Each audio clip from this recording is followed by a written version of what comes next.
Hello guys, in today's video I will be showing you how to fix Microsoft Teams loading problem.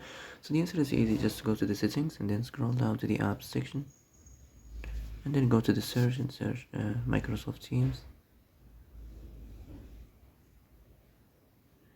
and then go to the storage, and here you will find this clear cache option. Click on it. Now you can go check it if it worked, and if it didn't you can try to restart your phone or turn the Wi-Fi off and on, or the Bluetooth or the airplane mode.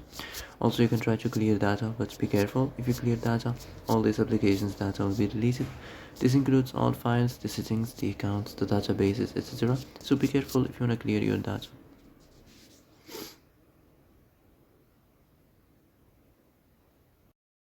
And that's it for today's video. I hope this is the answer you've been looking for. If you like this video, don't forget to like and subscribe, and see you in the next video. Thanks for watching.